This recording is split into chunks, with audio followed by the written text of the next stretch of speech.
So you're considering buying a Yamaha MT-07, and for good reason. It's a brilliant bike and a massive seller for Yamaha, but for an extra 1200 quid or so you can get something that basically looks like a baby R1. So which one is the better bike for the road, and which one should you go for? Well, in this video we'll go through the details of each bike, and at the end I'll tell you my personal pick.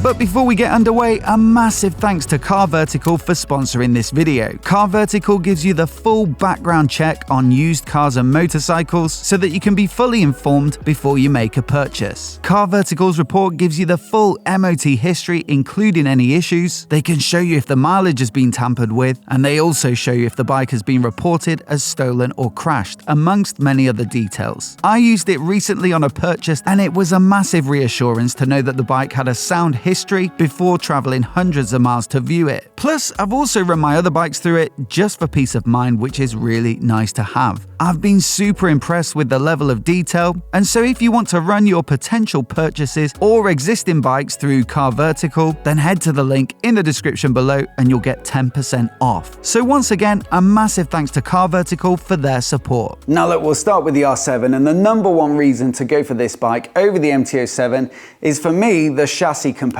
and the effect they have on the handling. Now the MT-07 is a decent bike, but it's always going to have to strike a bit of a balance between value for money, comfort and usability, and then a little bit of sporty handling. And so on the cost front, you've got some fairly basic right way up forks, non-adjustable, and then a preload and rebound adjustable shock at the rear. And so it's all fairly basic stuff. Plus, in terms of balancing comfort with performance, it's fairly soft. And so if you are a more experienced rider and you like to push it hard, you will start to find the limits on that bike. But with the R7, the intention of course is to build a bike that's relatively capable on track as well as the road, and so they've used that extra bit of budget to build this bike to fit it out with some much improved suspension. So you've got an upside down fork on the R7, and the benefits of that are twofold. You've got the chunkier part at the top, which should give it better stiffness, and then also the less weighty part at the bottom, which should allow it to respond more easily to undulations in the road. So all round, I think we can all agree, upside down forks generally perform better than right way up forks. And then on top of that, you've got adjustability. So preload adjustable and then rebound and compression adjustable on the other fork leg. And that means you can dial the bike into your bodily dimensions as well as your riding style. And that's going to be super important if you do want to take it on the track. But you know, that said, it's still beneficial out on the road, especially if you like to ride a little bit quicker. And you'll notice immediately that it's quite significantly firmer and holds its composure better. And on top of that, you've got a massive boost to the braking setup, so you get radially mounted 4-pot calipers on the R7 and also a Brembo radial master cylinder. And you know, the brakes are perfectly good on the MT-07, but the R7 of course just has that extra feeling of crispness and a little bit more power that suits a sporty bike like this much better. Now you also get a slightly more sporty bias in the tyres, so these are Bridgestone S22s. There's absolutely nothing wrong with the Michelin Road 5s on this bike. In fact, they're actually pretty damn good, but it's just all these little things that add up to a much better handling bike in the R7. On top of that, you've got a much more sporty and aggressive riding position, which really suits the character of this bike. Now, it's actually quite aggressive compared to some of the other middleweight sports bike competitions. Something like the Ninja 650, for example, is a lot more upright and similar to the MT-07, but this bike has a slightly taller seat. The pegs are nice and high to give you decent ground clearance, and then you've got the clip-on style bars that get you nice and low at the front. And so I'd say this is a massive benefit of this bike. In fact, it's one of my favorite features, the fact that they didn't give it a compromised, sort of heavily road biased riding position when they've given it such a capable chassis. Probably the most important when you're on the track. I've tried the Ninja 650 on the track, and it's, you know, it's more capable than I thought it would be, but the riding position just doesn't allow you to get into that more aggressive and sporty riding position, and it just leaves you feeling a little bit too upright. And so I really like this bike in terms of how it feels when you're really starting to push it a bit. At the same time, it's not super aggressive, it's not as extreme as something like a larger capacity dedicated sports bike. And so for me, it's a really nice balance. It's usable on the road, but also usable on the track. And I'd say it's one of my favorite things about the R7. Now, I know this might sound vain, but my my third reason to buy the R7 over the MT-07 is the looks, because I just think it's an absolutely stunning looking bike, especially when you consider the price point. You know, I think it's fair to say the MT-07 is a bit more of an acquired taste, especially around the sort of headlight. But with the R7, you get that proper Yamaha sports bike vibe. I absolutely love the stance of it. It's got a nice slim tail section up here, the flat line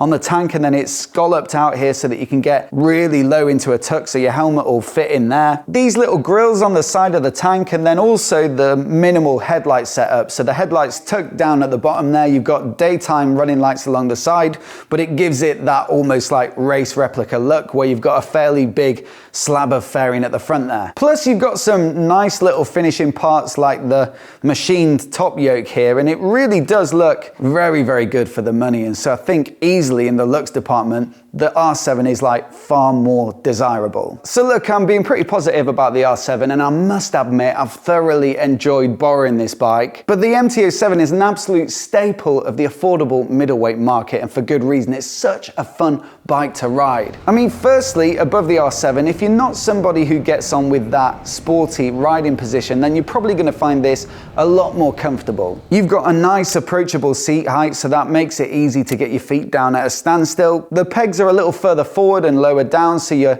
knee angle isn't quite so tight, and after a little while in the saddle, you're probably going to appreciate that. And then of course you've got the flat handlebars that are fairly high up and pulled back towards the body, so there's no need to reach forward and down to them. You can still hustle a bit. I mean, that bike definitely feels more natural to ride quickly on, but I think you've got to be realistic about the sort of riding you'll be doing. If you're doing any sort of motorway work or commuting or just, you know, filtering in slow traffic, then being sat up and being able to see the traffic ahead and also not having that sort of like crunch in your back there is probably going to be more comfortable for like 99% of your riding. Plus we've got to talk about carrying a passenger. I mean, the R7 realistically has got about enough space on the pillion seat there to carry like a large burrito. But the MT-07, there's a little bit more space and the pegs are far less cramped. And so if you are going to do any two-up work and little weekends away and that sort of thing, then you're going to find this way more comfortable. Speaking of which, I think the naked format just has far more versatility to it. And so despite having like exactly the same engine with the same torque and power outputs and a lot of the same components, like the tech and the dash is similar, the switchgear is pretty much the same. You know, there's a lot in common between these two bikes, but this is the one you'd choose for like commuting, lightweight touring, weekend hustling, nip into the shops. I mean, you could even do some like easy gravel riding if you really, really wanted to. Whereas the R7 is pretty much a sports bike. You can ride it sporty on the road, you can ride it on the track, of course, and it's much better for those applications. But the MT-07 is like a brilliant do-it-all bike, and don't think that this bike is not fun to ride. It's plenty entertaining when you're on a good road. Like I say, it's got the same plucky CP2 engine, it's got the same lively throttle response. It absolutely loves to power wheelie, far more than a 689cc parallel twin has any right to. And so yeah, this is truly a brilliant all-rounder. Plus, if you look at the accessories catalog, you've got loads of options for kitting it out in more of a touring spec with like a windscreen and some luggage. There's performance parts, so you could make it a little bit more rowdy if you wanted to. And so it can pretty much do whatever you want it to. Now, the third reason to buy the MT-07 is, of course, the price. I've already said it's about 1,200 quid difference, and I do think that the R7 gives you a lot of bang for your buck in terms of the extra spec you get and the extra capability in terms of quicker riding. But it doesn't change the fact that that's still quite a sizable difference. It's a decent wedge of cash, and ultimately, if what's attracting you to this line of bikes is like the fundamentals of the bike, the engine, and the sort of lively and fun riding experience that that delivers, then this is the cheapest way to get it. So look, as you can tell, I'm a massive fan of both of these bikes and I'd thoroughly recommend either of them. But which one would I buy if it was my money? Well, realistically, I don't do that much track and sporty riding, and most of what I'm doing is getting around to press events and going to dealers to pick up bikes and that sort of thing. And so for the majority of my work, the MT-07 would be ideal. But what I will say is if I wasn't riding for practical reasons in the working week and I was just riding on a Sunday and that was my sole motorcycling activity, absolutely, hands down, I'd have to go for the R7. As always, I'd love to know which one you'd pick down in the comments below. And if you want to watch my full review of the R7 with all the extra details about what I like about it so much and a couple of little things that also could be improved, then you can watch that by clicking here right now.